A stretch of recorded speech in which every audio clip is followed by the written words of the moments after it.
안녕하세요. 오늘의 데일리 뉴스레터에 오신 것을 환영합니다. 1. 토요타가 우울해진다. 2. 부끄러운 실패.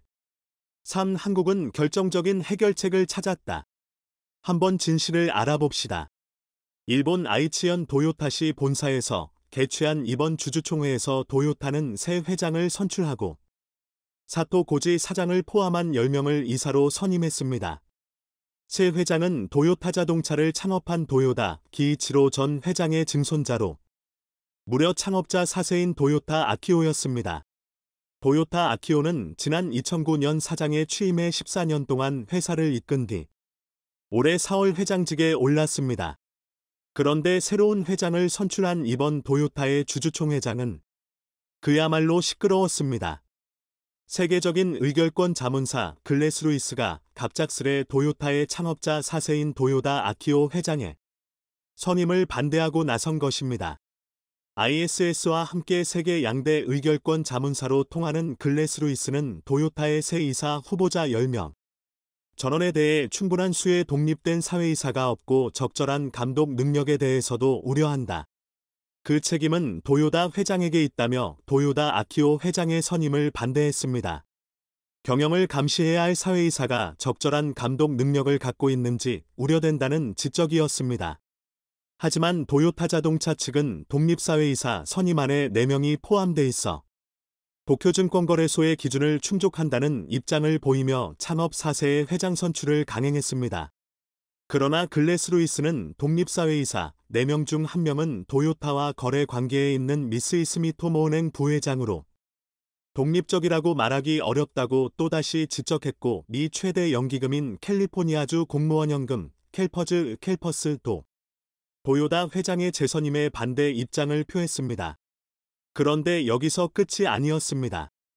이번 도요타 자동차 주총을 앞두고 18년 만에 처음으로 주주 제안도 제출됐습니다. 네덜란드 연금 투자회사인 에이피치와 덴마크와 노르웨이의 기관 투자자 등 3사가 도요타의 대외 정보 공개가 기대에 못 미친다며 개선책을 정관에 반영하자고 요구하고 나선 것입니다. 이들은 기후변화에 관한 활동 보고서 작성을 정관에 반영하기 위해 도요타 자동차 주주총회에서 18년 만에 주주 제안을 했지만 결국 주주의 동의를 얻지 못해 부결됐습니다.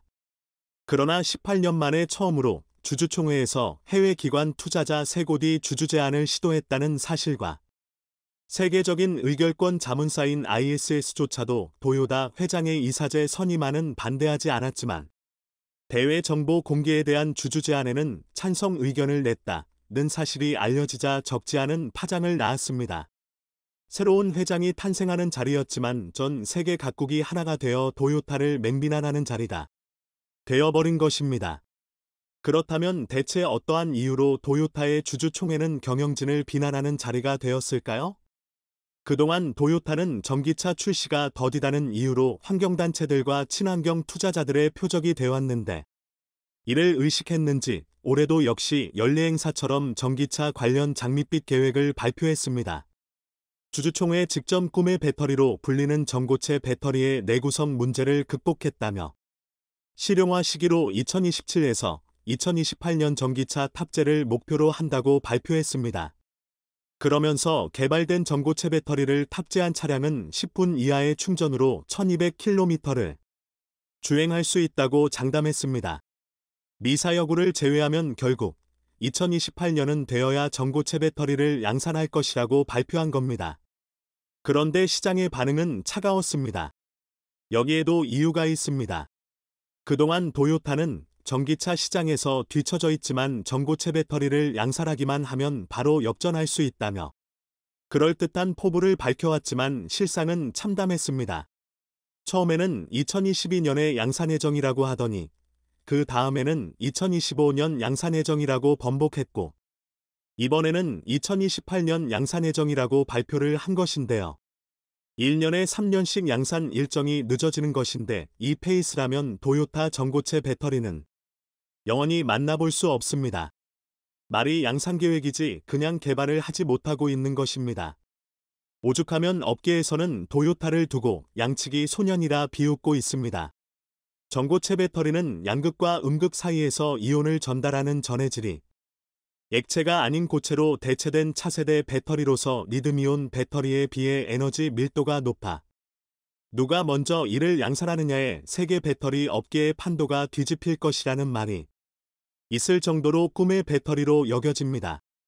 그동안 도요타는 자신들은 전고체 배터리와 관련한 특허만 1000개 이상 보유하고 있다고 자신감을 표하면서 미국 미시간주에 있는 연구개발 거점에 약 638억 원을 투자해 전기차용 배터리 시험시설을 마련했고 전고체 배터리의 내구성 문제를 극복했다고 밝혔습니다.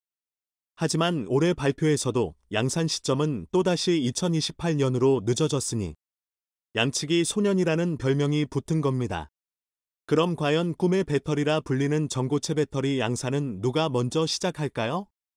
지금까지 한국 기업들이 2차 전지의 주도권을 잡았던 것처럼 전고체 배터리의 기술도 우리나라 기업들이 주도권을 잡을 가능성이 매우 높아졌습니다. 도요타가 양산 시점을 계속 늦추면서 시장의 신뢰를 잃은 것과는 대조적으로 삼성 SDI는 2027년 양산한다는 계획을 발표한 이래로 지금까지 번복 없이 꾸준한 기술 개발을 진행하고 있습니다. 도요타가 가장 최근 발표한 양산 목표라면 이미 삼성 SDI가 앞서게 됩니다.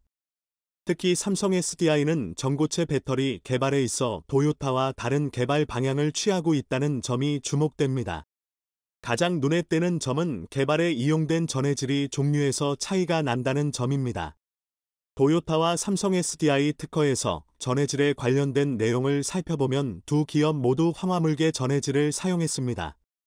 하지만 도요타는 황화물계 전해질 중에서 LPS 계열의 물질을 사용한 반면 삼성 SDI는 아지로다이트 계열의 물질을 사용하고 있습니다. LPS와 아지로다이트는 특정 물질을 포함하는 고체 전해질로서 삼성 SDI가 사용하는 아지로다이트는 습도 감수성이 높고 기계적 강도가 낮은 단점이 있지만 지금까지 삼성 SDI는 양산 일정의 변경이 없었습니다.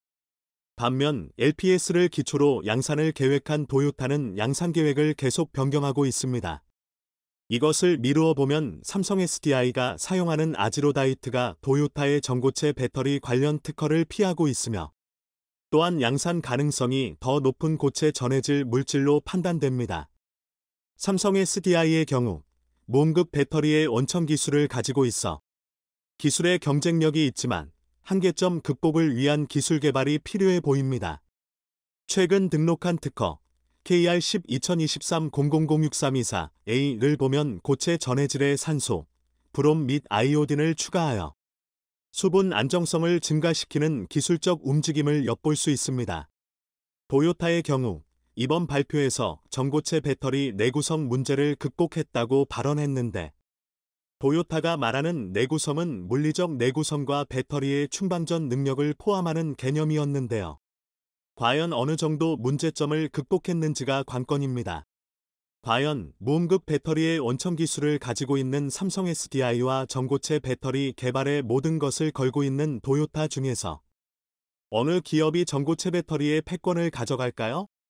지금으로선 삼성 SDI의 2027년 양산 시작이라는 목표가 가장 현실적으로 보입니다. 이런 상황에서 도요타의 또다시 최악의 악재가 터지게 됩니다. 도요타 자동차의 해외 고객 이름과 주소, 전화번호, 이메일 주소 등 고객의 개인정보가 대량으로 유출된 사실이 뒤늦게 밝혀졌습니다. 일본 내에서만 26만 명의 고객 정보가 유출됐을 가능성이 제기될 정도로 엄청난 고객 정보 유출 사태가 벌어진 겁니다. 지난 5월 31일 도요타는 자회사인 도요타 커넥티드의 관리를 위탁하고 있던 고객 정보가 외부에서도 접근할 수 있는 상태, 즉 외부 공개 상태였던 것을 발견했다고 발표했습니다. 게다가 이런 사실을 8년 동안이나 몰랐다고 발표했는데 글로벌 자동차 회사가 맞나 의심스럽습니다. 해외 고객 정보 유출 가능성이 있는 곳은 아시아와 오세아니아 지역으로 2016년 10월부터 이달까지 데이터가 외부에 공개된 상태였다고 하는데요. 고객의 차량 식별 번호는 물론 등록번호 등에도 접근 가능했다고 합니다. 그런데 도요타의 고객 정보 유출은 이번이 처음이 아닙니다. 얼마 전에도 일본 사용자 215만 명의 고객 정보 10년치가 유출되었고, 이때도 똑같은 변명을 했습니다. 자회사의 클라우드 환경 설정이 문제가 됐다고 말입니다. 이번 대규모 고객 정보 유출을 발견한 것도 고객 정보 10년치 유출 사건을 조사하다가 발견된 것이라고 하니 할 말이 없습니다. 이 정도면 그냥 도요타의 고객 정보는 만천하에 공개되어 있는 것이라고 생각하면 될 듯 싶습니다. 도요타가 진정 글로벌 기업이라면 전고체 배터리가 문제가 아니다. 최근 저가 공세를 무기로 한국이 꽉 잡고 있던 디스플레이 시장을 탐내던 중국이 얼마 전부터 전 세계 점유율 1위를 차지하게 되자 중국 업계는 환호성을 지르고 있습니다. 그동안 디스플레이 시장에서 압도적인 1위를 차지하던 한국을 드디어 중국이 꺾었다며 앞으로 디스플레이 말고도 반도체를 비롯한 첨단 산업 분야에서도 한국을 이길 수 있는 밑바탕이 생겼다며 자신감이 가득 찬 상황입니다. 여기에 삼성의 스마트폰과 경쟁하면서 막대한 판매량을 자랑하는 미국의 아이폰에 수천만 대의 디스플레이 패널 납품을 성공하면서 앞으로 중국 디스플레이 시장의 탄탄대로가 열릴 줄 알았으나 최근 중국 내 1위 업체의 설계 결함으로 인한 공정 변화로 애플이 중국과의 계약을 파기하면서 중국의 디스플레이 업계는 초비상이 걸렸습니다. 그런데 중국의 물량을 떠안게 된 한국의 삼성과 LG는 반사이익을 얻게 된 가운데 뜬금없이 일본 스마트폰 이용자들이 난리가 난 상황이라고 하는데요. 어떻게 된 일인지 자세히 알아보겠습니다.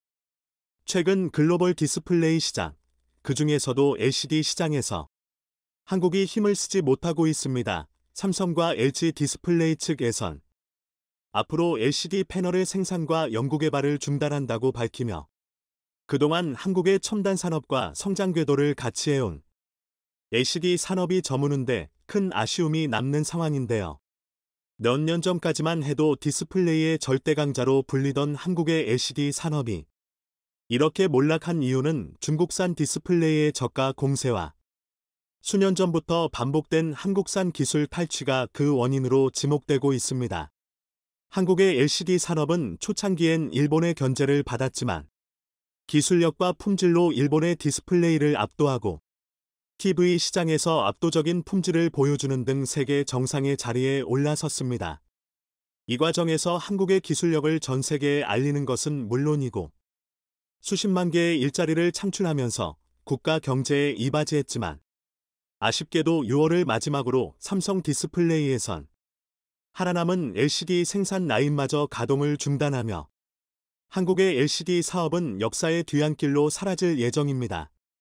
하지만 시대에 뒤떨어진 LCD와는 다르게 한국 기업들은 이런 사태를 미리 예측하고 차세대 디스플레이로 낙점한 OLED를 연구 개발하며 선택과 집중에 나서고 있습니다. 기술 수준과 시장 진입 장벽이 매우 낮은 LCD는 중국처럼 물량 공세가 가능하지만 최첨단 기술이 필요한 OLED는 진입 장벽이 매우 높아 현재 글로벌 OLED 시장의 점유율은 한국이 80% 이상을 차지하면서 사실상의 독점 체제를 구축했습니다. 현재 산업계에서도 OLED는 모든 면에서 LCD와 비교가 안 된다며 시간이 갈수록 LCD 수요는 줄어들게 되고 그 자리를 OLED가 전부 차지할 것이란 전망이 나오고 있습니다. 따라서 중국에게 LCD 자리를 내줬음에도 한국은 세계 시장 점유율 80%의 OLED 기술력으로 기술 선두의 자리를 지키고 있습니다. 하지만 앞으로 문제되는 부분은 중국이 저가형 LCD 시장을 장악하면서 벌어들인 돈으로 OLED 연구 개발을 진행해 시장 점유율을 조금씩 늘려가고 있다는 것입니다. 대표적으로 전 세계 매출과 영업이익 1위를 달성한 BOE는 지난 10년 동안 6조 원에 달하는 중국 정부의 지원금을 받으며 LCD 디스플레이 패널의 원가는 한국 업체들보다 30% 내지 40%가량 저렴하게 맞췄습니다.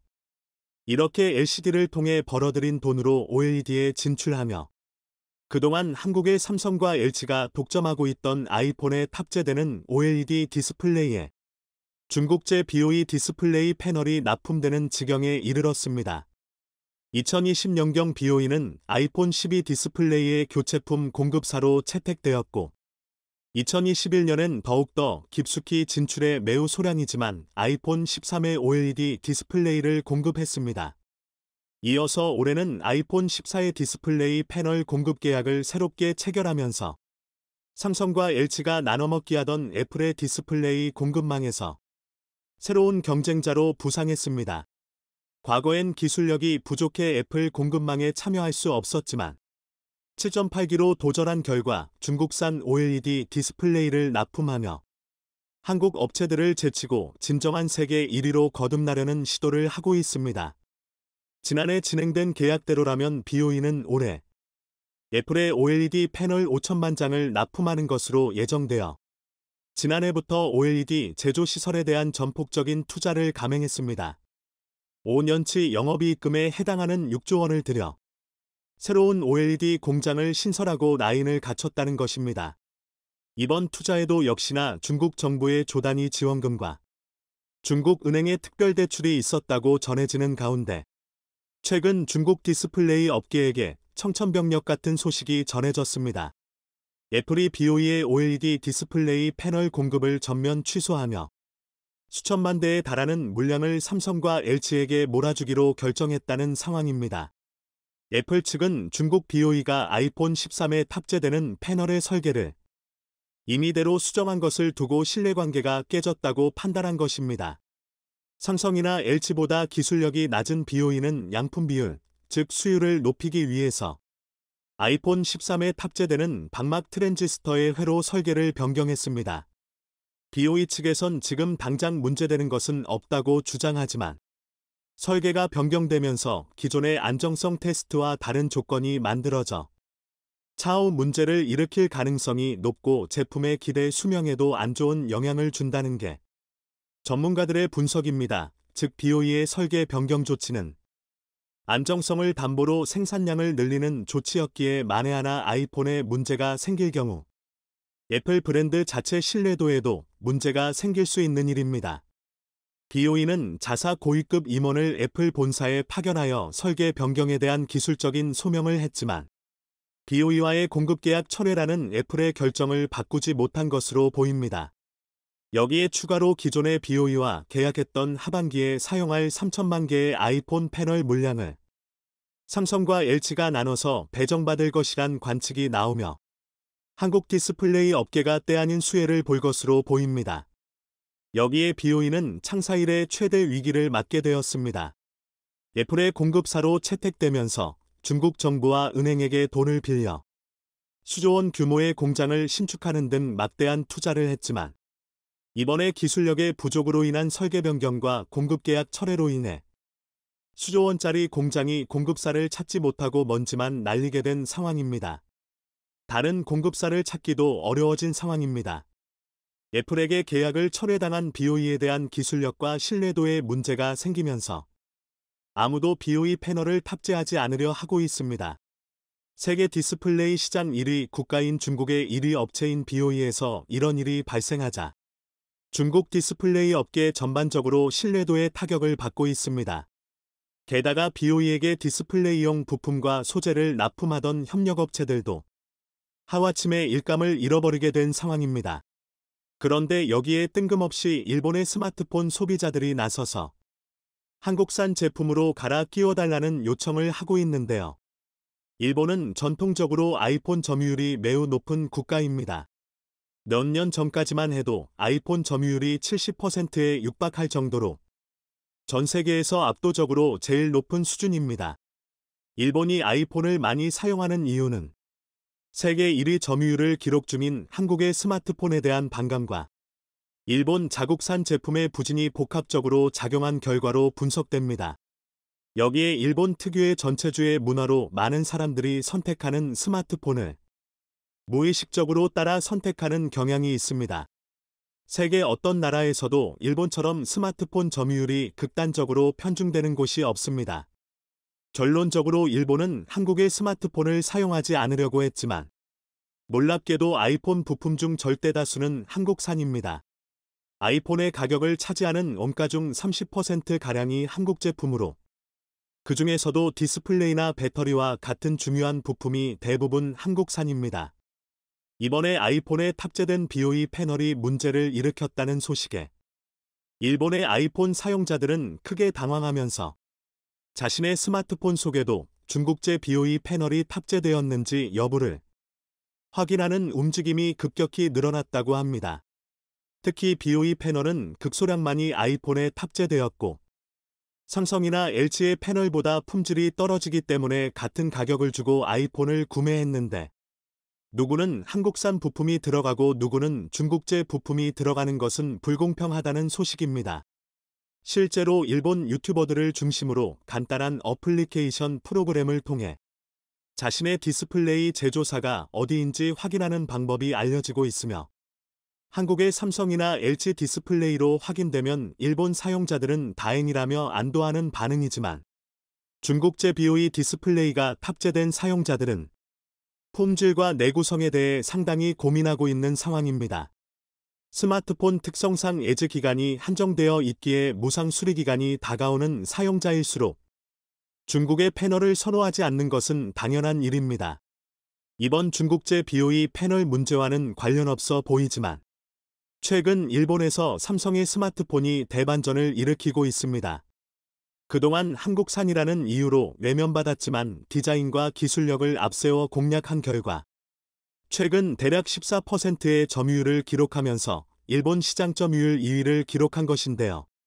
기존의 갤럭시 스마트폰은 한 자릿수 점유율을 차지하며 일본 업체들에게도 밀리는 상황이었지만 기술력으로 무장한 폴더블 폰이 선풍적인 인기를 끌면서 일본에서 한국제 스마트폰 점유율이 급격히 상승 중입니다. 관련 통계를 확인해보면 3년 전에 비해 2배 가까이 된 것으로 지난 10년 이래 한국산 스마트폰 점유율이 사상 최대를 기록했습니다. 더욱 놀라운 점은 지금 이 순간에도 갤럭시 스마트폰의 인기가 높아지고 있으며 이달 뒤에 새로운 신형 갤럭시가 공개를 앞두고 있어 현재 점유율보다 더욱 높아질 가능성이 있다는 것입니다. 뿐만 아니라 한국의 삼성 갤럭시는 5년 만에 세계 1위 자리를 탈환하는 성과를 기록했습니다. 전 세계 스마트폰 판매량에서 삼성이 24%로 1위, 미국의 애플이 15%로 2위, 중국의 샤오미가 12%로 3위를 기록했습니다. 그동안 중국의 물량 공세에 주춤하던 한국의 전자산업이 최근 국제사회의 전방위적인 중국 제재와 한국의 독점적인 기술력을 바탕으로 다시 도약하고 있는 상황입니다. 인도 정부가 중국 기업을 완전히 퇴출시키고 삼성을 선택하려는 행보를 보이자 한국에게 크게 밀릴 것을 우려한 시진핑 정권이 뒤집어지고 있어 화제입니다. 그간 인도 시장에서 삼성을 밀어내고 1위를 차지했던 샤오미가 대타격을 받고 있으며 중국 업체 500여 곳이 비슷한 일을 당할까 두려움에 떨고 있는 상황입니다. 인도가 갑자기 왜 이런 선택을 했고 한국 기업이 어떤 혜택을 받았는지 자세히 알아보겠습니다. 중국과 인도는 각각 인구 14억 명 정도의 세계 1, 2위 국가입니다. 양국의 GDP는 1980년대만 해도 비슷한 수준이었지만 이후 5배 차이로 벌어진 바 있습니다. 이에 인도는 2014년 중국을 따라잡기 위해 5년간 4천억 루피, 524조 원을 투자해 스마트폰 등 전자산업을 육성한다는 계획을 세우기도 했습니다. 외국 기업이 인도에서 제품을 만들 경우 매출 증가분의 4에서 6%를 보조금으로 지급하기로 했던 것입니다. 삼성이나 폭스콘, 그리고 샤오미 등이 인도에 본격 공장을 세우기 시작한 것도 이 시점부터입니다. 2014년 인도에 진출한 샤오미는 이듬해 폭스콘 공장에 35억 달러를 투자한 후 현지에서 스마트폰을 생산하기 시작했고 3년 만에 판매량 1위로 오른 바 있습니다. 삼성이 장악한 글로벌 시장을 빼앗기 위해 저가 공세를 펼쳐왔던 것입니다. 샤오미 전체 수입의 49%는 중국 외 시장에서 발생하는 상황입니다. 그중 중국 업체들이 가장 중점을 둬던 나라는 인구대국 인도입니다. 인도는 중국 다음으로 많은 약 11억 명의 무선가입자 수를 보유하고 있습니다. 월 평균 150억 기가바이트의 데이터 트래픽을 처리하는 초대형 시장이며 작년 한 해 전 세계 스마트폰 시장이 정체됐지만 인도 시장은 무려 18%나 성장한 바 있습니다. 그런 인도의 샤오미는 1,500명의 직원을 두고 있으며 7개 제조 공장을 세워 매 초당 3대꼴로 스마트폰을 생산하고 있습니다. 중국 전체 스마트폰 업체로 확대할 경우 인도 시장 점유율은 60%를 넘긴 상황입니다. 인도에는 약 10만 개의 휴대전화 소매점이 있는데 중국 브랜드가 약 6만 개를 차지하고 있을 정도입니다. 이에 인도의 대중 무역 적자는 커져만 갔습니다. 인도는 올해 1분기 중국에서 270억 달러 상당의 전자제품과 자동차 부품 등을 수입했지만 중국에 대한 인도의 수출 규모는 48억 달러에 불과했던 것입니다. 인도는 중국과의 무역에서 불만이 상당한 상황이었습니다. 그런데 2020년 6월 놀라운 사건 하나가 터졌죠. 카슈미르 동쪽 접경지역 나다크에서 인도군과 중국군이 충돌해 수십 명이 사망했던 것입니다. 그 후 인도에서는 중국산에 대한 불매가 거세게 일었고 인도 정부는 이를 빌미로 중국 IT 업계에 대한 압박 수위를 높여갔습니다. 이체디나 틱톡 등 중국 스마트폰 앱 300개를 금지했으며 샤오미나 ZTE 등 중국 통신업체를 몰아내려고 압수수색을 대거 진행했던 것입니다. 인도는 올해 초 샤오미의 세금 탈루를 지목하며 1천억 원, 65억 루피를 추징한 바 있습니다. 그리고 5월에는 불법 해외 송금 혐의로 9천억 원, 555억 루피를 압수하기도 했습니다. 샤오미가 아무런 서비스를 제공하지도 않은 외국 업체에게 로열티라는 이름으로 막대한 금액을 송금했던 사실이 발각된 것입니다.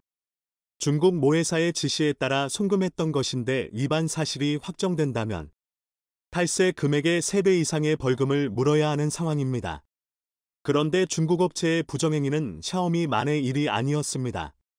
올해 비보와 ZTE 사무실 48곳을 수색한 결과 탈세와 자금 세탁이 드러나기도 했습니다. 총 매출 158억 달러 중 거의 50%를 중국에 불법 송금한 것이 발각됐고 인도 당국은 비보와 연관된 119개의 은행 계좌에서 760억 원을 압수해 버렸습니다. 지난달 13일에는 비슷한 혐의로 중국 스마트폰 기업 오포에게도 7천억 원대의 세금 폭탄을 매겼습니다.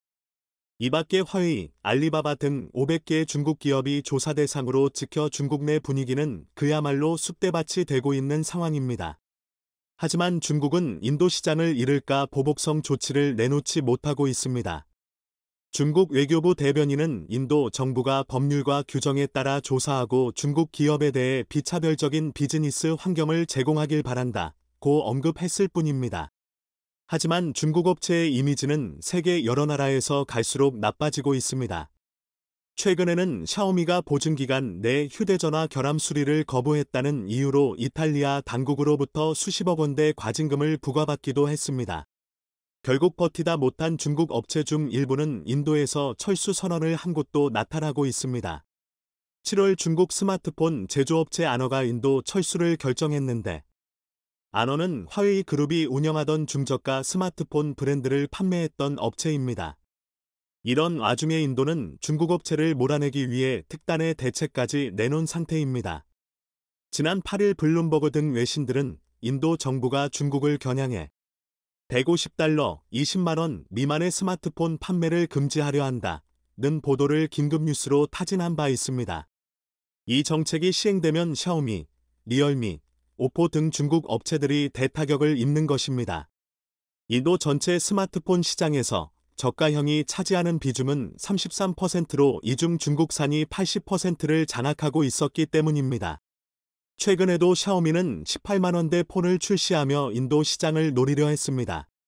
하지만 인도의 조치로 샤오미의 전체 스마트폰 출하량은 연간 14% 정도 감소가 전망되고 있습니다.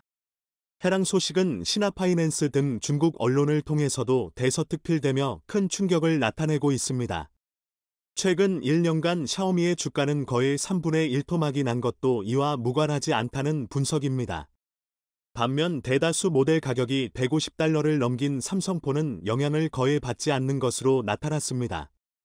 인도 내 삼성전자 폰의 평균 판매 가격은 250달러를 기록하며 상위 5개 브랜드 중 최상위에 올라 있습니다. 이는 삼성전자 5G 스마트폰 판매가 늘어난 것도 이유입니다. 인도의 스마트폰 ASP, 평균 판매 가격은 지난해 4분기 이후 꾸준히 상승해 2분기 213달러로 올라선 상황입니다. 이니 인도 사람들도 중국산 초저가폰 구입을 꺼리는 분위기가 형성되고 있습니다. 중국폰에 대한 저질 품질을 확인한 것도 구입을 꺼리게 만들었다는 분석입니다. 이 분기 인도에서 샤오미 점유율은 무려 9%나 떨어진 19%를 기록했고, 삼성은 1%포인트 올라 근소한 차이를 보이고 있습니다. 삼성전자가 인도에서 670만 대를 팔 동안 샤오미는 700만 대 정도를 판매했던 것입니다. 삼성은 중저가 모델과 갤럭시 S22 시리즈 등 프리미엄 폰 모두에서 호실적을 거둔 것으로 나타났습니다. 그런데 특이한 점은 전년 동기 대비 163%나 증가한 5G 폰 시장의 확대입니다. 올 2분기 인도의 5G 폰 판매 비중은 전체 스마트폰의 29%를 차지했습니다. 1100만 대의 5G 스마트폰이 평균 $377에 출하된 것입니다. 그런데 5G 폰에서 삼성전자의 점유율은 46%를 돌파하며 1위를 기록했고, 샤오미와 리얼미, 오프 등 중국 업체들은 멍하니 상황을 지켜보고 있습니다. 시장조사기관 IDC는 내년 인도 시장에서 5G 스마트폰 판매가 절반 이상으로 올라설 것이라 예견한 상태입니다. 이런 와중에 인도가 중국 업체를 버리고 삼성을 선택하자 중국 내에서 난리가 나고 있습니다. 인도 2위 통신업자 에어텔이 삼성전자 5G 장비를 채택했기 때문입니다.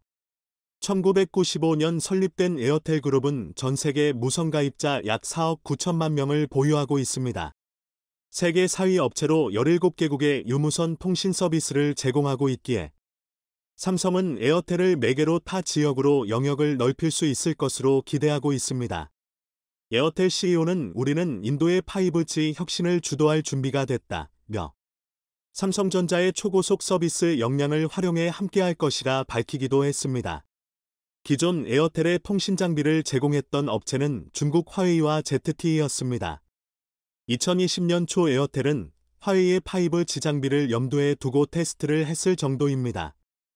하지만 2020년 국경 분쟁 후 중국 업체가 선정될 가능성은 크게 낮아졌고 작년에는 5G 시범 사업에서 원천 배제되는 수모를 겪기도 했습니다. 인도 정부의 강력한 반중 노선에 에어텔도 결국 삼성을 선택한 상황입니다. 인도는 지난 2일 5G 주파수 할당 경매를 완료했는데 인도 현지 통신사 세 곳은 약 25조 원, 1조 5천억 루피를 주파수 구입에 투자한 것으로 나타났습니다. 1위 업체 릴라이언스 지오가 14조 6천억 원을 투자했고 에어텔은 약 7조 원 정도를 썼습니다. 삼성전자가 에어텔의 통신 장비를 공급하는 것은 이번이 처음으로 인도, 내일 2위 업체 모두에게 통신 장비를 제공하게 된 상황입니다. 삼성은 인도가 2G에서 4G로 전환하는 데 크게 기여한 바 있습니다. 2016년에는 인도 1위 통신업자 릴라이언스 지오와 손잡고 4G 장비를 공급했죠. 결국 삼성의 기술력으로 4G 사용자 수는 7억 9천만 명을 달성하기도 했습니다. 릴라이언스 지오 또한 5G에 있어서 삼성과의 협업을 추진하는 상황입니다. 인도는 10월부터 한 개 도시에 5G 서비스를 시행하고 내년에는 다른 지역으로 확대한다는 방침입니다. 결국 인도가 삼성을 선택했다는 보도는 중국에도 퍼져 분노의 반응을 쏟아내고 있습니다. 기술력이 떨어지는 삼성이 화웨이와 ZTE를 밀어낸 것은 이해할 수 없다는 반응입니다. 하지만 삼성은 한국과 미국, 일본, 영국, 캐나다 등의 5G 통신 장비를 공급한 경험이 있어 이니 안정성과 효율성에서 중국 업체를 능가하고 있습니다. 이는 삼성전자의 5G 스마트폰 판매에도 큰 호재가 될 수 있는 내용입니다. 삼성전자 인도 노이다 공장 생산 능력은 연 1억 2천만 수준입니다. 삼성의 연간 스마트폰 출하량이 2억 7천만 대 정도인 것을 고려하면 약 3분의 1을 인도가 담당하는데 이는 중국 업체 퇴출분까지 소화할 수 있는 양입니다. 그런데 중국이 우려하는 것은 이것이 스마트폰에만 국한된 것이 아닌 타 산업으로의 확대입니다. 이니 중국 기업에 대한 규제는 자동차 산업으로 확대되고 있습니다. 지난달 중국 창청자동차는 GM 인도 공장 매수를 포기하기도 했습니다. 2020년 1월 GM 공장을 인수하기로 합의를 했었지만 기한 내 인도 당국의 승인이 내려지지 않아 결국 포기를 했다는 설명입니다. 이는 인도 시장에서 점유율 2위를 하고 있는 현대차그룹에게 호재라는 분석입니다. 현대차그룹은 중국 시장 부진을 인도에서의 선전으로 커버할 정도가 됐습니다. 부정을 일삼는 중국 업체를 완전히 퇴출하려는 인도. 신뢰를 지키는 한국과는 서로 협력해 더욱 높이 도약하길 바랍니다. 좋아요와 구독, 알림 설정은 컨텐츠 제작에 큰 힘이 됩니다.